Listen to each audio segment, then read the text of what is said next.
하늘이 주의 것이요 땅도 주의 것이라. 세계와 그 중에 충만한 것을 주께서 건설하셨나이다.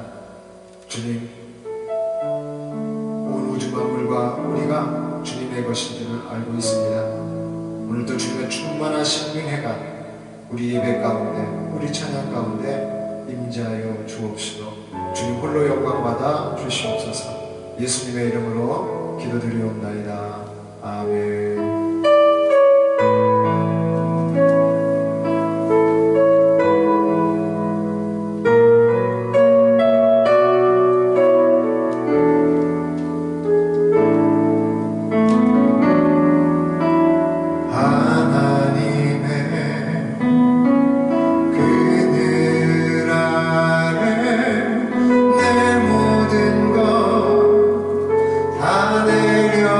내려놓고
아무것도 모릅니다.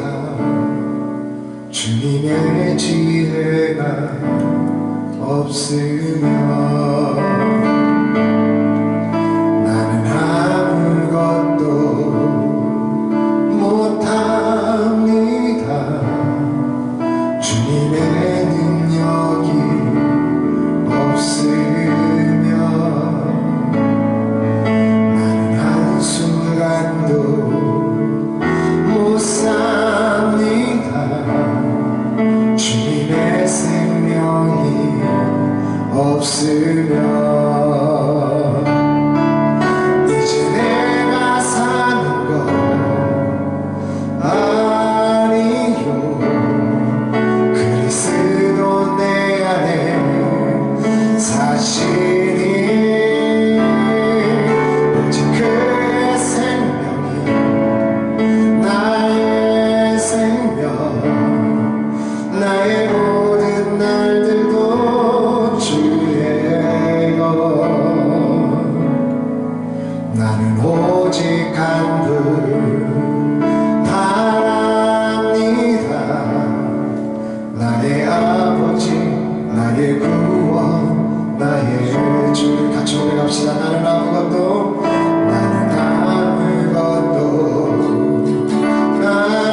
아닙니다. 주님의 사랑이 없으면 나는 아무것도 모릅니다. 주님의 지혜가 없으면 나는 아무것도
오늘 이 시간 우리에게 주시는 하나님의 말씀은 신약성경 사도행전 7장 55절로 60절의 말씀입니다.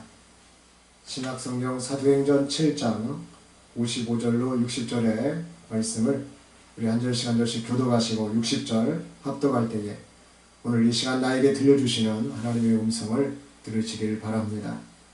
스데반이 성령 충만하여 하늘을 우러러 주목하여 하나님의 영광과 및 예수께서 하나님 우편에 서신 것을 보고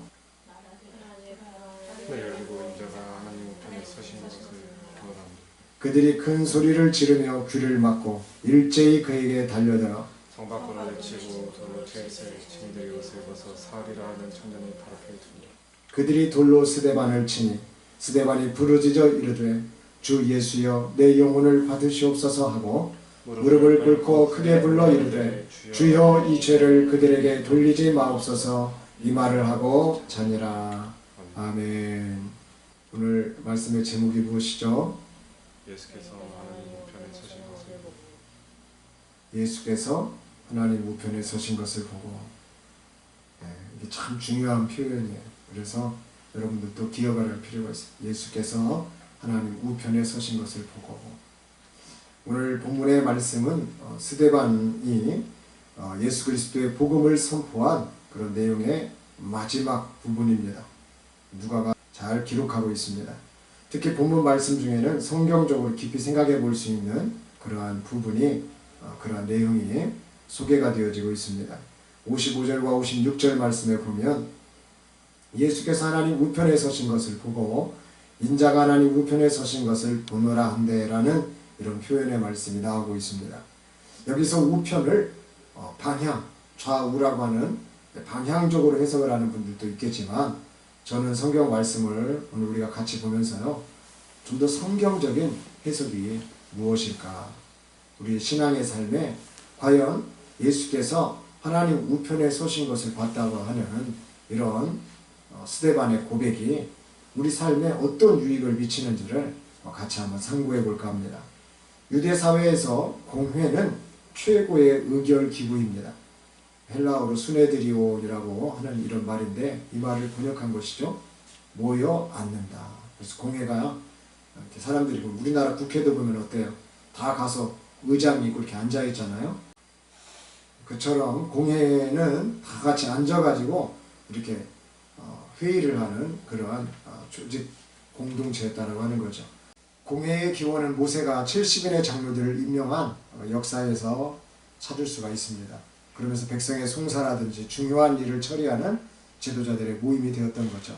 이후 바벨론 포로 귀환 시대에 학사 겸 제사장이었던 에스라와 귀환 인솔자였던 느헤미야가 백성의 지도를 위해서 장로들을 모아서 이렇게 조직을 했습니다.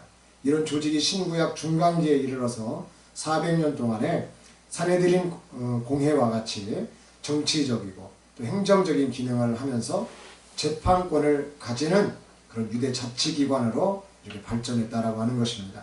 공회는 주요 도시마다 존재했겠죠. 규모가 가장 큰 공회는 그럼 어디에 있었겠어요?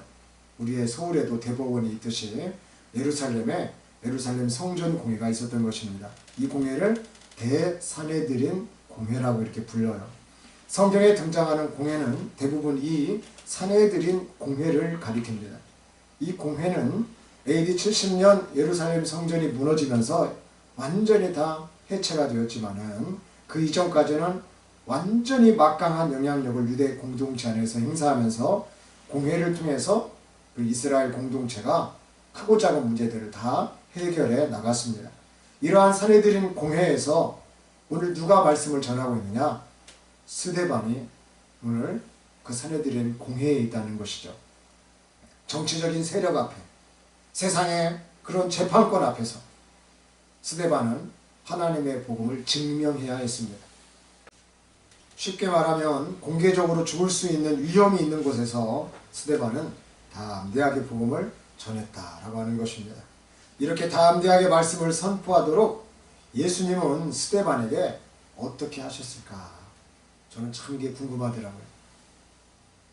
죽을 수 있는 자리, 그 자리에서 스데반이 갔을 때 과연 스데반을 하나님께서 어떤 메시지를 주고 어떤 성령의 감동을 주고 어떻게 역사에서 예수님께서 스데반을 쓰시나? 사도행전 6장 3절, 5절, 6절, 8절, 10절, 15절 이렇게 제가 말씀 같이 보겠는데요. 먼저 우리 같이 사도행전 6장 3절 말씀을 읽겠습니다. 시작. 형제들아 너희 가운데서 성령과 지혜가 충만하여 칭찬받는 사람 7을 택하라. 우리가 이 일을 그들에게 맡기고. 예수님은요 스데반에게 성령과 지혜가 아주 충만하도록 그리고 칭찬을 받도록 이렇게 역사를 하셨다라고 하는 거죠. 스데반은 성령과 지혜가 충만하여 칭찬받는 사람 7명 중에 한 사람으로 이렇게 선택이 되어집니다. 반어적으로 보면 스데반이 왜 칭찬을 받고 있는가? 성령과 지혜가 충만하기 때문이다. 성령의 충만은 성경적으로 보면 다양합니다. 술을 먹지 않는 것도 성령 충만이에요. 예언을 하는 것도 성령 충만함이 있을 때 가능합니다. 예수님을 크게 기뻐하는 것도 성령 충만할 때고요. 방언을 말하는 것도 성령 충만할 때입니다. 내 안에 기쁨이 가득할 때도 성령이 충만할 때고 그리스도의 충만한 축복도 성령의 충만으로 볼 수가 있는 것입니다.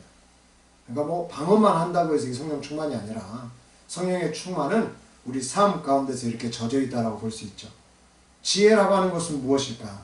잠언 2장 20절 말씀에 보면 지혜가 너를 선한 자의 길로 행하게 하며 또 의인의 길을 지키게 하리니 라고 말씀합니다. 즉 선한 자의 길로 행하게 하는 것, 의인의 길을 지키게 하는 것이 무엇이냐? 지혜다라고 하는 것이죠. 궁극적으로 선한 자의 길과 의인의 길은 예수님의 길, 천국의 길, 구원의 길을 말합니다. 그러니까 예수님이 스데반에게 성령과 지혜가 충만하고 칭찬받도록 역사를 해서 사도들을 대신해서 이렇게 어떤 일들을 선택해서 그런 직분을 받게 됐다라고 하는 것은 이런 일상의 삶을 성령 충만한 모습으로 다 보여주면서 또한 지혜가 있었다는 거예요. 어떤 지혜? 예수님의 길을 소개하고 저 천국의 길을 소개하고 구원의 길을 우리가 어떻게 하면 구원받을 수 있느냐? 이런 길들을 소개하는 데서 으뜸이 됐다. 괜히 칭찬받는 사람이 되는 게 아니다. 내가 예수님을 높이니까 내가 천국에 있다고 소개하니까 내가 죄를 회개하고 우리가 예수님 안에서 잘 믿고 이렇게 성화의 삶을 살아가면 말씀 순종의 삶을 살아내면 구원의 길이 있다고 이렇게 외치니까 그 사람이 칭찬받는 사람이 되고 성령과 지혜가 충만한 사람이 되었다는 거예요. 여러분 우리들도 이러한 분들이 되실 수 있기를 예수님의 이름으로 축복합니다. 예수님은 스데반에게 믿음과 성령이 충만하도록 역사하셨습니다. 자, 사도행전 6장 5절 말씀. 자, 우리 같이 한번 또 읽겠습니다. 시작. 온 우리가 이 말을 기뻐하여 믿음과 성령이 충만한 사람 스데반과 또 빌립과 브로고로와 니가노르와 디몬과 바메나와 유대교에 입교했던 안디옥 사람 니골라를 택하여. 스데반은 믿음과 성령이 충만한 사람이라고 말씀합니다. 아까 성령 충만에 대한 것을 이 얘기를 드렸고 여기서의 믿음은 뭐냐? 예수 그리스도에 대한 믿음이라는 거예요. 당시 유대교입니다. 유대교 사회는 야훼에 대한 믿음이에요. 여호와에 대한 믿음이란 말이에요. 그런데 오늘 스데반의 믿음은 누구에 대한 믿음이냐? 예수 그리스도에 대한 믿음이다. 그 믿음의 색깔이 지금 같아요, 달라요? 스데반의 입장에서 보면 같은 건데 유대 사회의 입장에서 보면 결이 다른 거예요. 여호와를 말해야 되고 야훼를 얘기해야 되는데 지금 예수를 얘기하는 거예요. 그러니까 유대 사회, 이 산헤드린 공회에서 볼 때에 지금 메시아는 예수가 아니에요. 하나님의 아들로 예수를 인정을 하지 않아요. 그런데 스데반은 예수를 지금 산헤드린 공회 앞에서 지금 그렇게 재판권이 있는 최고로 큰 의결기구 앞에서 담대하게 이 믿음을 지금 전하려고 하는 것입니다. 사도행전 6장 6절 말씀.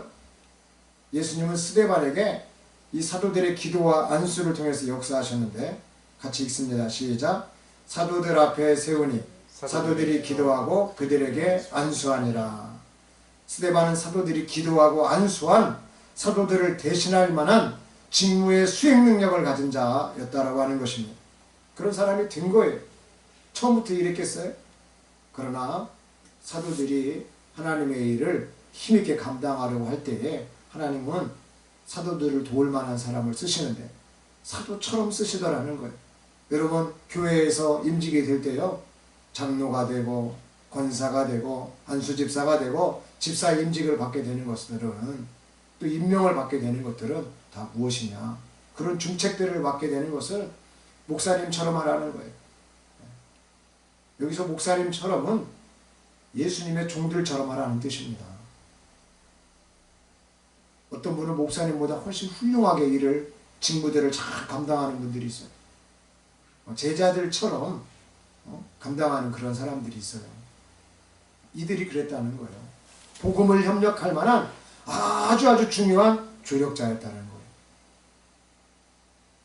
예수님은 스데반이 은혜와 권능이 충만하여 큰 기사와 표적을 민간에 행하도록 역사하셨습니다. 사도행전 6장 8절 말씀 우리 또 같이 읽습니다. 시작.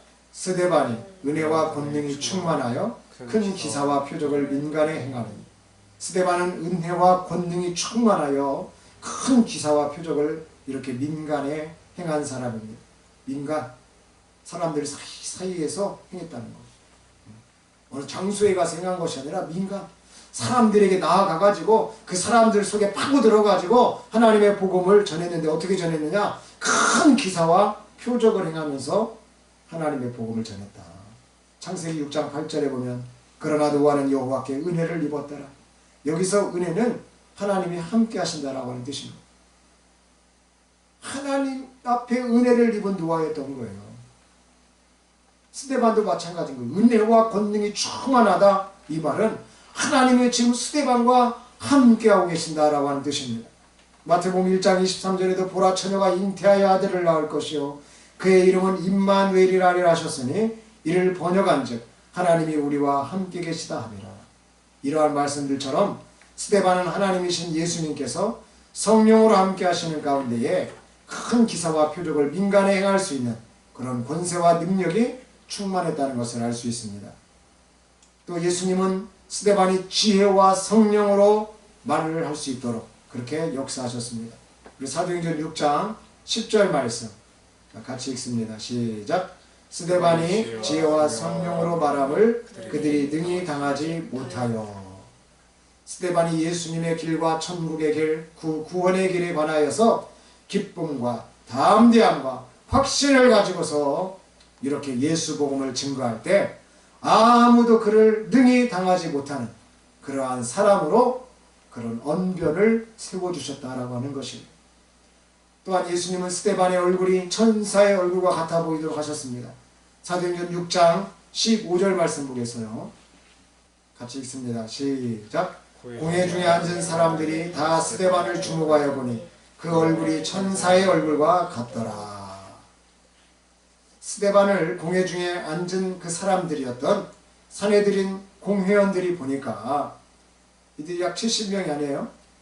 다 귀족이고 제사장이고 율법학자 중심으로 전부 다 뿌려져 있는 거예요. 그 중에 이제 한 명은 대제사장입니다. 자, 이런 사람들이 보았을 때 지금 스데반의 얼굴이 어떤가? 천사의 얼굴과 같은 사람이었다. 천사의 얼굴처럼 빛이 났는지 천사의 얼굴처럼 뭐 어떤 색깔을 띄었는지는 모르겠습니다만은 이 광채가 났을 때, 눈부셨을 때 이런 표현을 하거든요. 우리도 애니메이션이라든지 무슨 영화에 이런 한 장면을 딱 그릴 때, 연출할 때 어떻습니까? 그것을 아주 그냥 뽀샤시하게 싹 잡아주잖아요. 사랑의 눈이 머는 사람들 어때요? 처음에 사람을 볼 때 아주 그냥 스포트라이트가 비치듯이 쫙 바뀌듯이 오늘 스데반 집사의 얼굴이 산헤드린 그 공회에서 자기를 죽일 수도 있는 그 공간이지만 그러한 곳에서 예수 복음을 증거하고 있을 때 그 산헤드린 공회의 사람들이 볼 때 스데반의 얼굴이 천사의 얼굴처럼 되어졌더라. 네? 여기까지는 지금 어때요? 지금 여기까지는 스데반의 얘기를 들을 때 천사의 얼굴처럼 지금 보이는 정도니까 지금 산헤드린 공회 회원들이 스데반의 이야기에 지금 집중하고 스데반의 이야기를 그나마 지금 잘 듣고 있는 거예요. 결은 좀 달라도 그나마 듣고 있어요. 그나마. 근데 오늘 문제가 되는 부분이 바로 나오고 있는 거예요. 오늘 우리가 같이 나눴던 본문의 말씀이 심각한 문제가 된 거예요. 어떻게? 상황이 지금 완전히 바뀌어지더라는 거예요. 지금까지는 잘 들었어. 무난하게 잘 들었어. 재판을 해도 괜찮아. 지금까지는 괜찮아요. 근데 심각한 문제가 지금 나왔다는 거죠. 예수님에 대해서, 천국 복음에 대해서 말할 때 천사의 얼굴과 같던 이 스데반 집사를 사내들인 공회원들은 공회에서 끌어냅니다. 성 밖으로 내칩니다. 그리고 다 같이 돌로 쳐서 죽여버립니다. 우리도 살인사건이 일어나면 어떤 중요한 포인트를 잡습니다. 형사들이 또 CSI 특별히 아주 과학 수사대가 어떻게 해서 죽였나 막 물증을 찾으려고 하잖아요. 어떤 중요한 살인을 저지를 만한 포인트라든지 증거물을 이렇게 찾아내듯이 오늘 사도행전 7장 55절로 60절 말씀은 아주 중요한 말씀이라는 거예요. 과연 무엇 때문에 예수님의 성령과 지혜가 충만하고 믿음과 성령이 충만하며 사도들이 기도하고 안수하며 은혜와 권능이 충만하여 민간의 큰 기사와 표적을 많이 행했던 지혜와 성령으로 말함을 아무도 당해내지 못했던 이 스데반을 공회원들이 이 사내들인 공회에서 쫓아내고 성 밖으로 내치고 거기서 다 같이 돌로 쳐 죽였느냐. 과연 오늘의 말씀이 무엇이냐. 여러분 우리 심각하게 한번 봐야 돼요. 사도행전 7장 55절로 56절 말씀 정말 중요한 말씀이라고 제가 강조하죠. 사도행전 7장 55절 56절 말씀 우리 다 같이 한 목소리를 합독하겠습니다. 시작. 스데반이 성령 충만하여 하늘을 우러러 주목하여 하나님의 영광과 및 예수께서 하나님 우편에 서신 것을 보고 말하되 보라 하늘이 열리고 인자가 하나님 우편에 서신 것을 보노라 한데. 스데반에 대해서는 설명을 다 했습니다. 예수님이 스데반을 어떻게 역사했는지. 그러한 스데반이 지금 하늘이 열리는 것을 보았습니다. 그리고 예수님께서 사람과 같은 모습, 인자의 모습으로 하나님 우편에 서신 것을 보았다라고 이렇게 누가는 기록하고 있습니다. 그런데 우리가 이 말씀을 깊이 생각을 해보자는 거죠. 왜 사내들인 공회원들이 이 말을 듣더니 갑자기 스데반을 돌로 쳐 죽이는 일이 일어났느냐. 예수님께서 하나님 우편에 인자의 모습으로 서신 모습, 이 의미가 무엇이었는지, 사내들인 공회가 내치고 성 밖으로 내쳐서 돌로 칠 정도의 이야기였는지, 우리가요 신앙인이라면 스데반 집사가 이것 때문에 죽었으니 죽은 이유를 우리도 알아야 되지 않냐라고 하는 거죠. 만약 이 말이 앞서도 말씀드렸던 어떤 동서남북이나 좌우와 같은 그런 방향적인 이야기였다라고 한다면 그냥 우편에 서 있나 보다 하면서 넘어갈 말씀 아닙니까? 그런데 유대 사회에서 우편이라고 하는 말의 의미는 단순하게 생각하고 넘어갈 의미가 아니라는 거예요. 그 한 예가 열왕기상 22장과 역대하 18장에서 소개가 되어지고 있습니다. 미가야 선지자가 말한 내용들인데 우리가 한번 찾아보기를 원합니다. 자, 열왕기상 22장 14절과 19절. 자, 열왕기상 22장 14절 말씀 우리 함께 고백합니다. 시작. 미가야가 이르되 여호와께서 살아계심을 두고 맹세하노니 여호와께서 내게 말씀하시는 것 곧 그것을 내가 말하리라 하고. 미가야 선지자는 북이스라엘과 남유다 사이에서 으뜸으로 쳐주는 선지자였습니다. 믿을만한 선지자가 없는 거예요. 그 당시에 전쟁을 해도 미가야 선지자만큼 바른 말을 하는 깨어있는 선지자가 없었다는 거예요. 그래서 다 다른 선지자들한테 물어봤다가도 최종적으로 미가야 선지자한테 물어봅니다. 그 정도로 미가야 선지자는 하나님과 교통하고 있었던 사람이었어요. 목사님 중에 목사님이었다는 거예요. 목사님들도 근심 걱정이 많을 때 누구한테 물어보고 싶어 그런 목사님이었다는 거예요.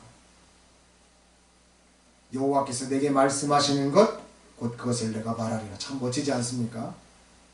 열왕기상 22장 19절. 이러한 분이 오늘 뭐라고 고백하고 있냐는 것.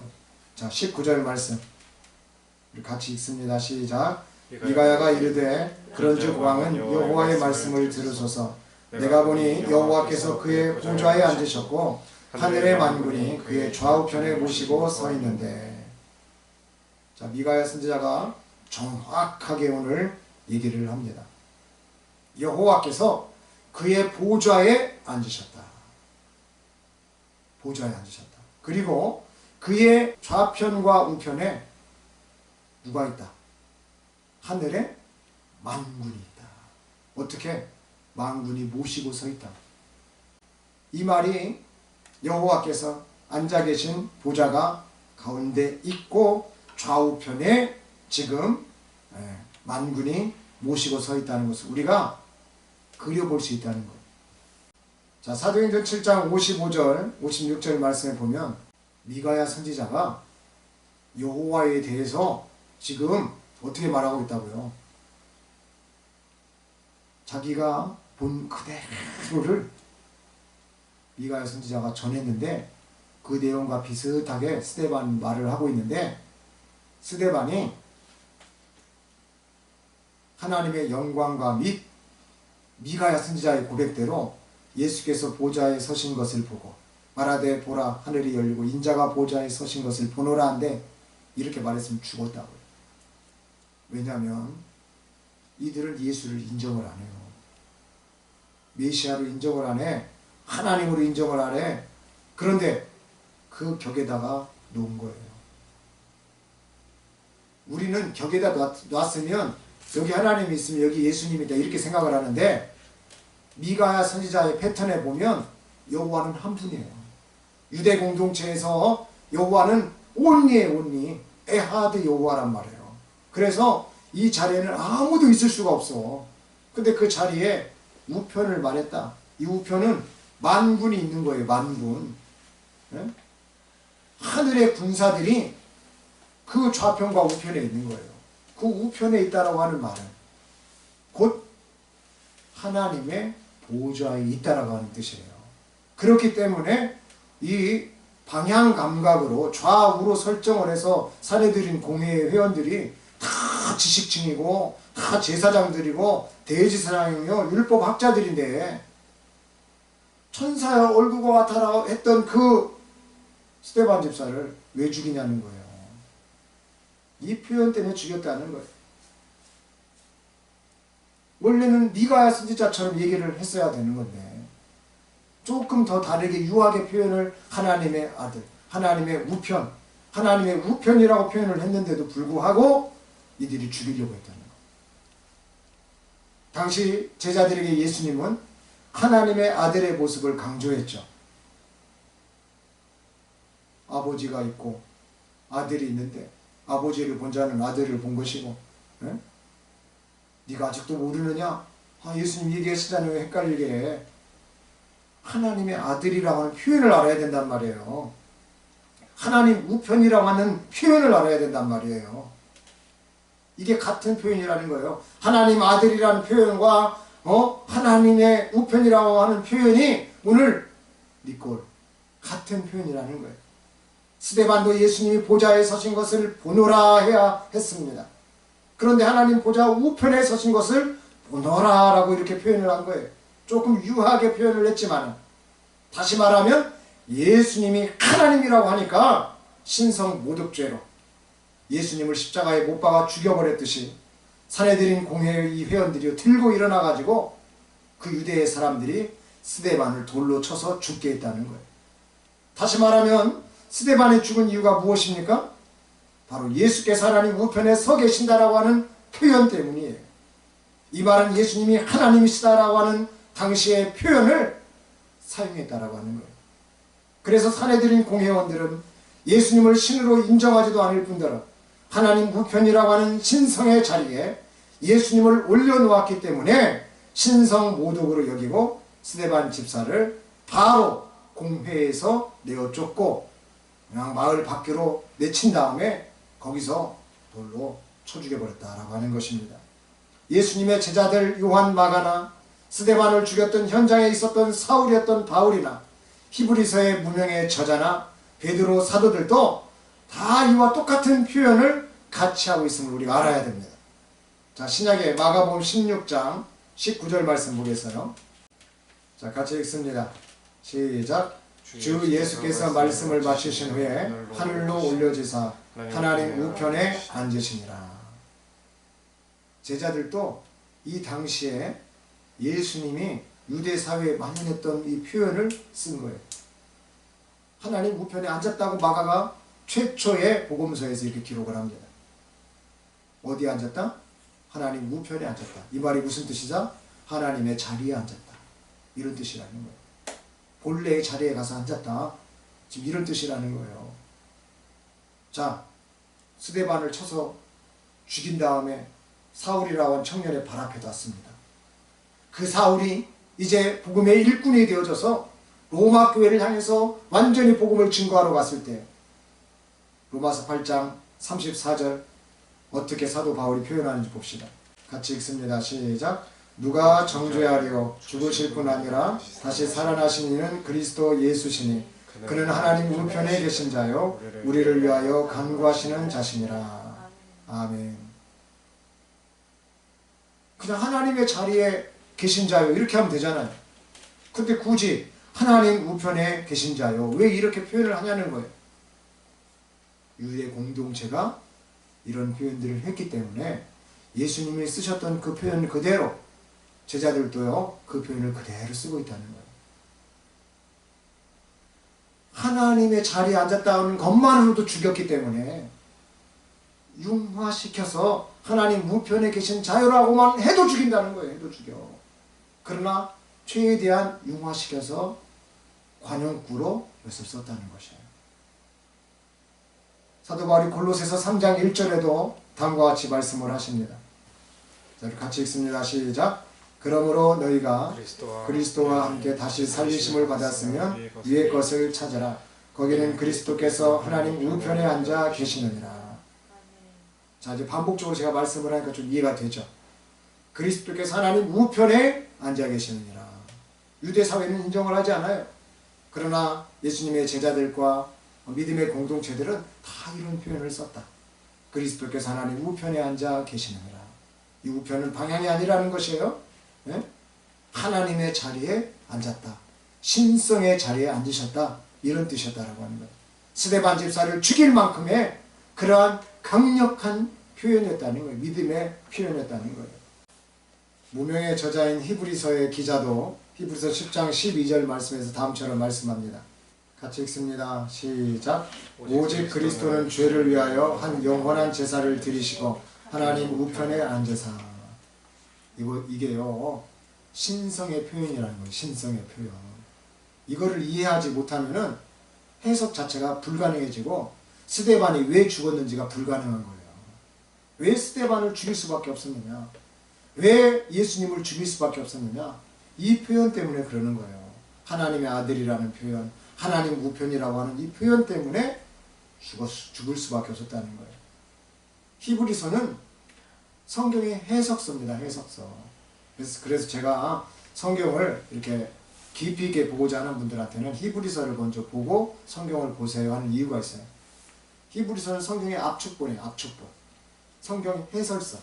아주 간략하게 압축되어 있는 내용이에요. 그래서 성경을 모른다 그러면 히브리서를 보고 성경을 보면 이해가 이렇게 됩니다.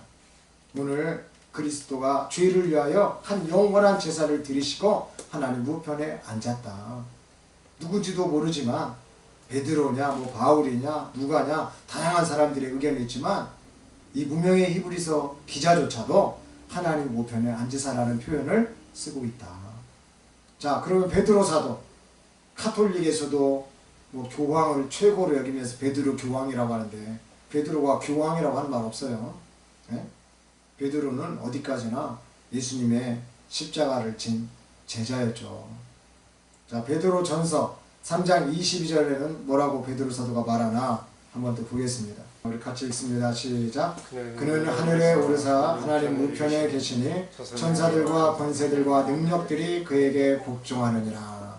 아멘. 이제 이해가 됐죠? 아까 미가야 선지자의 그 11개의 고백을 보면 어땠어요? 여호와께서 보좌에 앉아 계시고 그 좌우에 만군이 서 있다고 했잖아요. 오늘 베드로 사도도 하늘에 오르서 하나님 우편에 계시는데 천사들과 권세들과 능력들이 그에게 복종하고 있다. 조금 더 애매한 말이 들어가 있죠. 천사들은 좀 이해가 가. 그런데 권세들과 능력들이 그에게 복종한다. 어떤 존재처럼 기록을 해놨어요.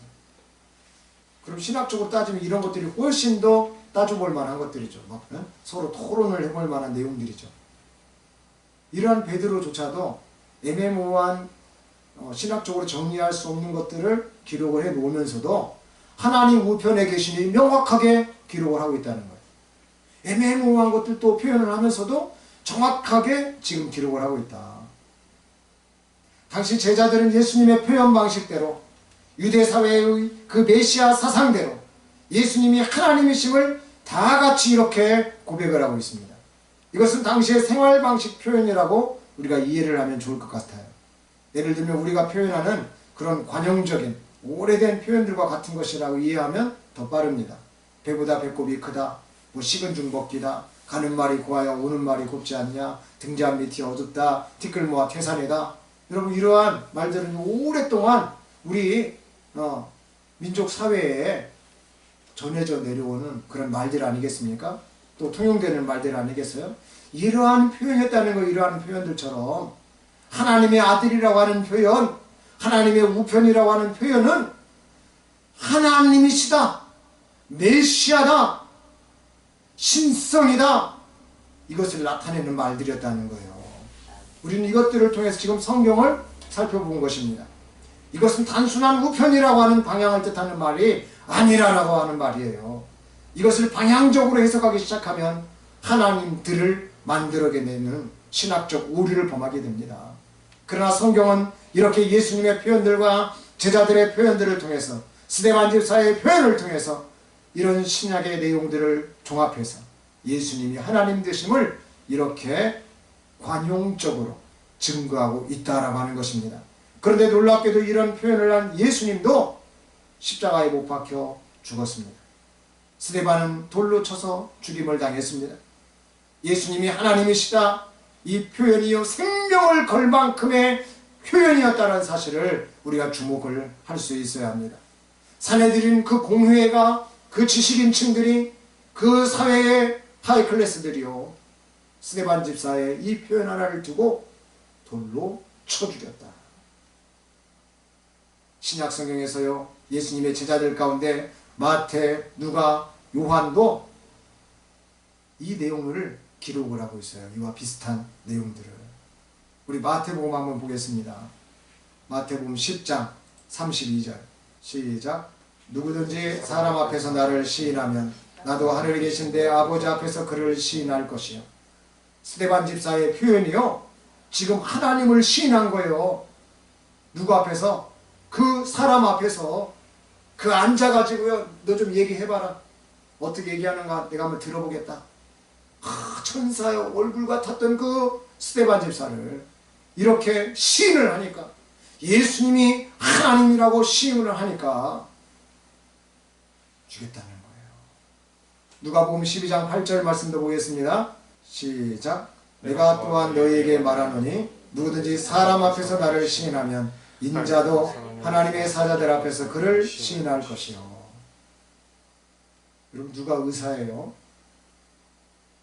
수술을 하듯이 집도하듯이 아주 예리하게 말씀을 전하는 그런 스킬 능력을 가지고 있는데, 누구든지 사람 앞에서 나를 시인하면 인자도 하나님의 사자들 앞에서 그를 시인할 것이다. 얼마나 시인한다는 것이, 예수님이 하나님이다라고 말하는 것이 얼마나 중요하면 이렇게 복음서들마다 적고 있냐는 거예요. 요한 1서에도 보면 사도 요한은 4장 15절에서 다음처럼 얘기합니다. 자, 같이 읽습니다. 시작. 누구든지 예수를 하나님의 아들이라 시인하면 하나님이 그의 안에 거하시고 그도 하나님 안에 거하느니라. 자, 이제 이해가 되죠? 하나님의 신성에 대한 표현을 예수를 하나님의 아들이라 시인하면, 이걸 아들로 우리가 표현하면 안 된다는 거예요. 이거를, 이 표현은 신성이라는 거예요. 신성, 하나님이라고 하는 표현이라는 거예요. 그래서 예수를 하나님이라고 시인하면 하나님이 그의 안에 거하시고 그도 하나님 안에 거한다. 우리가 이거를 이해를 가져야 됩니다. 그렇지 않으면 평생 헷갈린 거예요. 하나님 따로 아들 따로 있는 거예요. 말씀을 마치겠습니다. 스데반은 복음을 전하면서 가장 중요한 내용이 되는 예수님께서 하나님 우편에 서 계신다라고 하는 이 표현을 사용하였습니다. 그 결과 스데반은 공회에서 쫓겨나게 되고 마을 밖으로 내쳐져서 돌로 쳐 죽임을 당하게 되었습니다. 예수님과 예수님의 제자들은 직접적으로 말하지 않았습니다. 다만 당시의 관용적인 이러한 표현을 빌려서 말을 하였던 것입니다. 그러나 사내들인 공회원들이나 당시의 사회적인 리더 계열들은 이것을 전혀 인정하지 않았습니다. 정치적으로, 행정적으로 아주 신속하게 처리를 하면서요, 이례적인 것이죠. 예수님을 십자가에 못 박듯이 스데반을 돌로 쳐 죽였습니다. 예수님의 제자들과 예수님을 믿는 이들을 이렇게 비판하였다라고 하는 것입니다. 오늘날도 마찬가지예요. 우리가 예수님을 전하면서 예수님의 회개의 복음을 전하면 세상은 아주 싫어합니다. 왜냐하면 세상은 예수님을 알고 싶어 하지도 않을 뿐더러 자기들이 살아가고 있는 삶의 방식 가운데 죄라고 하는 이러한 소리를, 잘못됐다라고 하는 소리를 들으려고 하지 않기 때문입니다. 무엇보다 예수님의 이름이나 그 뜻에도 전혀 관심이 없습니다. 마태복음 1장 21절로 23절은 다음처럼 말씀합니다. 아들을 낳으리니 이름을 예수라 하라. 이는 그가 자기 백성을 그들의 죄에서 구원할 자이심이라 하니라. 이 모든 일이 된 것은 주께서 선지자로 하신 말씀을 이루려 하심이니 이르시되 보라 처녀가 잉태하여 아들을 낳을 것이요 그의 이름은 임마누엘이라 하리라 하셨으니 이를 번역한즉 하나님이 우리와 함께 계시다 함이라. 예수님은 자기 백성을 죄에서 구원하고 싶어 하시는 사랑의 하나님이십니다. 예수님께서 스데반 집사와 함께 하신 은혜처럼, 예수님께서 제자들과 함께 하신 그 은혜처럼 예수님께서는 오늘 우리와 함께 계시기를 원하시는 아들로 이 세상에 오신 하나님이십니다. 그리고 하나님 보좌에 서 계신 예수님처럼, 또 제자들처럼, 스데반처럼 우리도 주님과 제자들이 계신 저 천국을 소망하도록 하시는 사랑의 하나님이심을 기억하고, 우리는 더욱 죄들을 회개하고 하나님 되신 예수님을 붙들고 하나님의 그 말씀에 순종하는 삶으로 저 천국을 침노하는 참 믿음의 주인공들이 다 되시기를 우리 주 예수님의 이름으로 축복합니다. 이 세대는 악하고 음란한 세대인 것입니다. 더욱더 예수님을 떠나는 세대, 하나님 말씀 밖의 세대가 원하는 이 죄악된 세대 가운데서 예수님이 하나님의 아들이다라고 하는, 또 하나님 우편의 보좌에 앉았다라고 하는, 사람들 앞에 시인하는, 예수님이 참 하나님이라고 시인하는 그러한 우리 예수의 사람들이 다 되어주셔서 예수님이 기뻐하시고 예수님이 인정하시고 예수님이 이 시대 가운데서도 쓰시는 그런 하나님의 사람들이 되시기를 주 예수님의 이름으로 축복합니다. 기도하겠습니다.